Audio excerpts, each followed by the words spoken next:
Thus President Donald Trump into Twitter social networking stories on China on July 29 and June 20 it issued no signal but reversed Washington's four-decade diplomatic policy toward the North. Glasses. The share of Twitter's social networking site, July 29, has expressed disappointment over trade between China and North Korea. I am extremely disappointed with China. Our former leaders have allowed them to make hundreds of billions of dollars each year from the trade. They do nothing to us about the Korean problem, only to speak. I will not allow this to continue. China can completely solve this problem easily, Trump posted on Twitter. Earlier, on June 20, the US leader wrote, I appreciate the efforts of President Xi and China in support of the Korean issue but they have not worked. National has tried. At the end of last week, US Ambassador to the United Nations Nikki Haley indicated the foreign policy with North Korea had come to an end.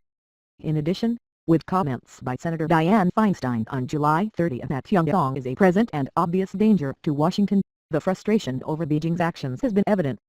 Clearly throughout the American political system, the White House has been expecting and even repeatedly put pressure on China to intervene in its nuclear program, but the results are not expected. According to a magazine dealing with issues of international relations, National Interest, it seems that North Korea is steered by US foreign policy in unprecedented ways. President Trump's tweet will also be remembered for a long time.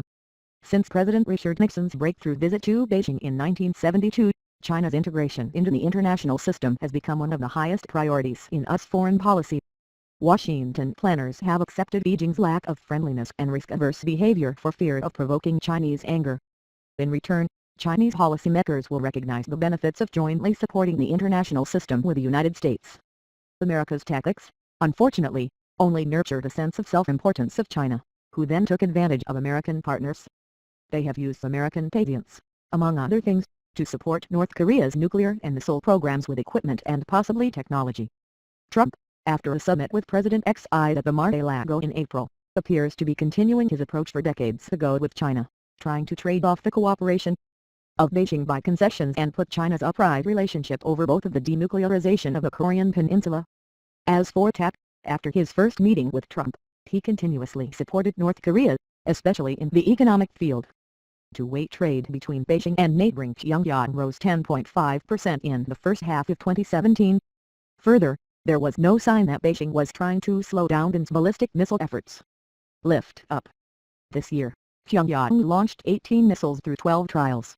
The launch on July 4 was the first successful launch of a two-stage intercontinental ballistic missile ICBM Hwasong-14. The second ICBM launch on the evening of July 28 showed that the Hwasong-14 had been flying for 47 minutes, possibly reaching Chicago or even New York. Bruce Bechtol, a professor at Angelo State University, predicts that North Korea will, by all means, soon be testing three-stage KN-08 missiles with longer range and possibly conducting the blast in the atmosphere to prove it. The effect of the heat shield of this water. Once Pyongyang has perfected its heat shield technology, which is almost certain to be completed, Kim Jong-un administration will have the technology needed to threaten this security. In general, North Korea in less than a year will be able to launch a nuclear warhead anywhere in the American mainland. So time has become a factor. President Trump first expressed his impatience on June 20. Through personal Twitter, he claims China has failed in the Korean issue. Subsequently, on June 29, the US Treasury Department declared China's Dongfeng Bank aiding the North for money laundering and removed it from the global financial system. On the same day, President Trump also submitted to the National Assembly the $1.42 billion arms sale to Taiwan, prompting China to get angry. These measures are a warning that the White House may impose other forms of punishment on China. During a meeting on the sidelines of the G20 summit in Germany in early July, US leader Donald Trump spoke in a collaborative language with his Chinese counterpart. However, that friendly attitude did not last long.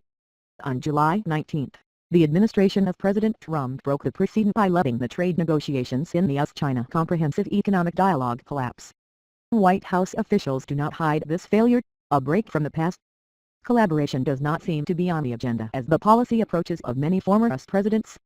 Trump's tweet on the 28th of July even poses questions to the US-China relations and trade platform with a sour tinge. Unfortunately for America, China calculates its benefits in ways that are different from the United States. And it's not just Beijing's support of Pyongyang that separates the Beijing-Washington relationship. Conspiracy to seize territory, infringe upon the sovereignty of neighboring countries, closing the market to foreign competitors as well as cyber attacks targeting the United States, has angered the White House. Thus, President Trump questioned why the United States should trade with a system containing contradictions that contradicted the US view of the world.